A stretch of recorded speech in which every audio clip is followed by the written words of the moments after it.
News Talk 640 WFNC. Gilbert Bays and Sergeant Kincaid making it happen today. How are you, sir? I'm doing wonderful. How about yourself, sir? All right, you got a new role. Yes, take two. This is take two. Well, normally, folks, on this day and at this time, you would see the lovely Sergeant Alpha Lieutenant, Codwell. sir. Lieutenant. No, she was a sergeant. That's why she was here. And I'm getting to the point that she has been promoted to lieutenant, Yes. thanks to the efforts of Kenny and I for the past year, demanding that the police chief promote this woman who has faithfully served the community for years upon years upon years. And so, upon our recommendation, the police chief decided that he was going to go along with the gig and give her the. Well, that's my story. We've been pushing it. Well, it's well deserved. She's good people. Yeah, we have. No, she deserved it, and Yes. it had nothing to do with me at all. Although I know you want me to put a good word in for you. Absolutely. So let me go back on camera here. Lieutenant Bryant, Chief Bryant, if you're listening right now, this man right here deserves to be a lieutenant also. And so, at your earliest convenience, make sure you promote Sergeant Kincaid to Lieutenant Kincaid. All right, was that good? I appreciate that. Thank you, sir. Thank you very much, sir. Look at Thank that, you very 15 much. cents will get you a cup of coffee. That's what that's worth. All right, look, let's get to the business at hand here. You are the new liaison for the Fayetteville Cumberland County Crime Stoppers program, and Trevor Collins used to be on the board over there. Long time before your time. Oh, wow. Okay. But see, so I got you up on the screen up there on the top there. This is important work for our community. Yes. To be involved with, and you have every week you're going to bring us up to date with you have one or two today. I have one. And is it city or county? It's a city case. Okay. It's a city case. We're reaching out to county, see if we can get a little more cases from them. So we're working on that. Okay. Well, go ahead and tell me what you got, and this is going to be our new one for the week. Absolutely. So this crime actually took place, if you remember, January 22nd, 2025. It was one of our snowy days in Fayetteville because we have so few and far between. But police officers responded to the 1200 block of Patrick Drive for reported shooting. Once on scene, officers located an adult male, which was named as Nathan Kellen. He was 40 years old at the time. He suffered from multiple gunshot wounds. He was transported to Cape Fear Valley, where he was pronounced deceased. This case is kind of close to me because I was actually one of the patrol supervisors that responded to that scene, and was one of the first ones on scene. So, detectives are asking for any information. Please, on any one of our platforms, P3 Tips, or contact Crime Stoppers, of course, at our number 910-483-8477 or 910-483-TIPS. Son Kincaid, you hit the nail on the head here because these crimes impact a lot of folks. You were there. You felt the impact of it. Mm-hmm. You've probably seen scenes like this in the past. What people lose sight of is the fact that this is not only a person who has died. There are family members who are here who are looking for closure, looking for some justification in what happened to their loved one. And that's what Crime Stoppers provides. Talk about that because this happened January 22nd of last year. But there's still time. And we do some of these Crime Stopper reports from 2012, 2017. Yes, sir. Your information is always valid and needed. Talk about that no matter how old these crimes are. Yes, sir. I mean, because you never know. There's ring cam video. There's somebody who may seen something, a vehicle that was leaving the area, anything like that. And like I said, so going back to Crime Stoppers, first of all, as a former board member yourself, this is a organization that is near and dear to me because these folks work hard. This is a volunteer job. They don't get paid for what they do. And they just had their barbecue. That's their yearly fundraiser. But like I said, any information that would help in this case, no small piece of information is too small. Anything might be the little thing that cracks the code or cracks the case to get this case solved. And you're right, to get this family some closure. It's not just about the family, but it's, also there's several different people that are impacted in horrific crimes like this.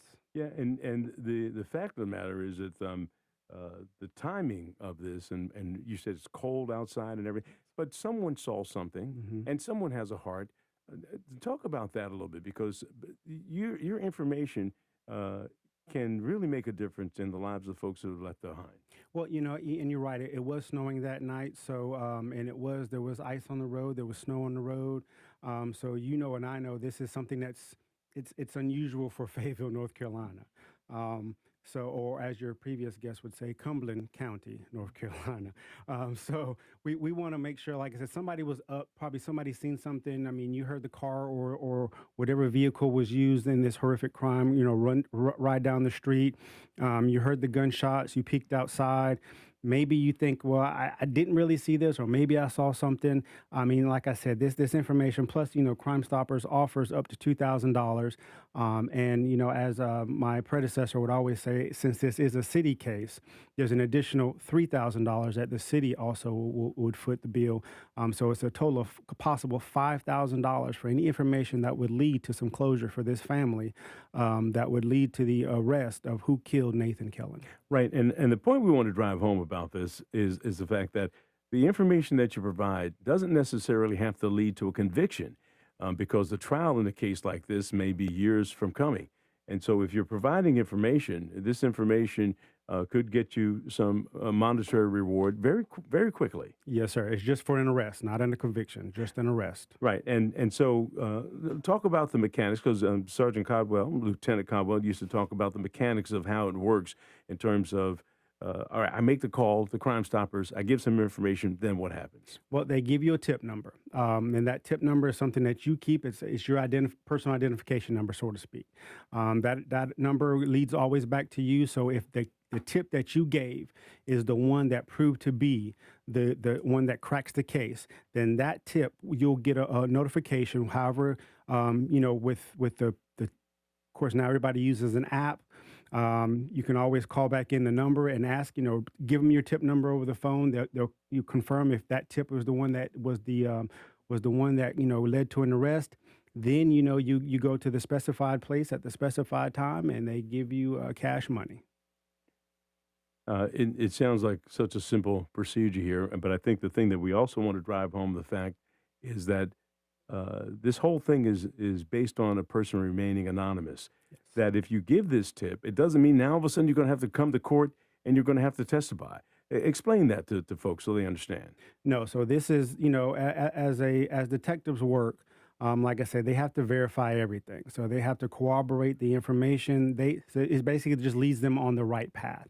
And so in order to lead them on the right path, your tip led them on the right path, but it also corroborates other evidence, other facts, other clues that they have obtained. So like I said, you totally remain 100% anonymous.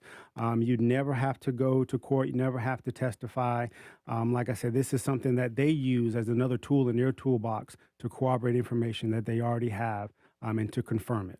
Now, one of the things that Lieutenant, it's going to be hard for me to call Lieutenant, even though I got her promoted.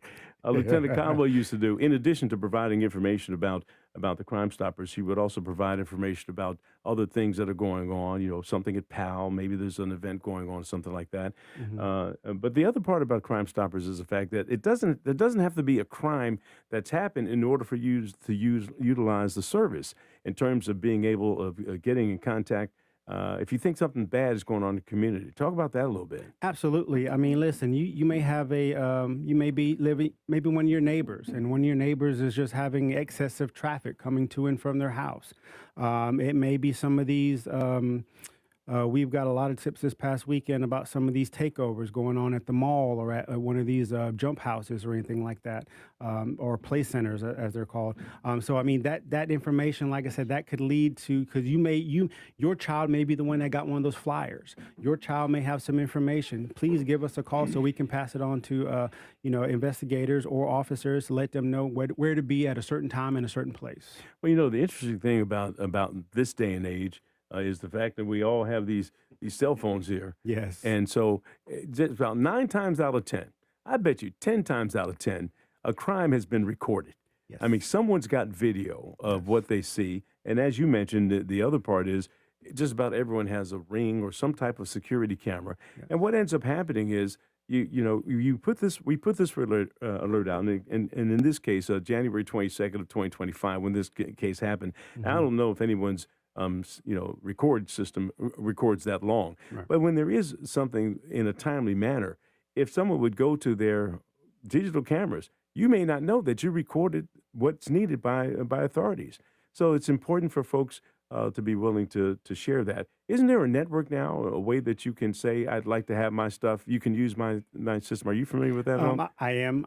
Like I said, that's something that you can contact one of our crime prevention specialists. There's also, you can go to our website and link up your cameras. And like I said, it's not that we're monitoring your cameras. It's the way of, hey, this happened on a certain day, certain time. I'm granting you access at that certain date and certain time to get that information from my cameras to use to possibly solve this case. Right, and now the $64,000 question. So you use Gilbert Bay's camera, and it's used to solve the crime. Do I get the $3,000, $5,000? Hello, come on, talk to me. If you put in a tip, yes, sir. You will get that information. But in that case, you would have just taken the tip because I gave you permission. Well, you know, like I said, if you have some information, so I would say this: if you have some information, put in a tip. But you can also contact, the police directly as well. But you already have that tip in place. Well, but the point I'm making is, yes, if I gave you permission to use my ring, then you already have that. If you didn't put in a Crime Stoppers tip, then no, you're not eligible. Okay, we want to make it clear. So, yes, sir. So I'm giving you permission to use my camera. Yes. But I'm not saying. I mean, can I give you my permission to use my camera? But you have to include me in a tip.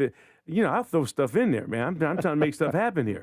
You see where I'm going with this, right? You're using my camera to get the tip to make the arrest, but then you're not going to give me any money, even though you're not. You see what I'm saying? I see where you're going. Yes, sir. All right, I have to. Don't worry.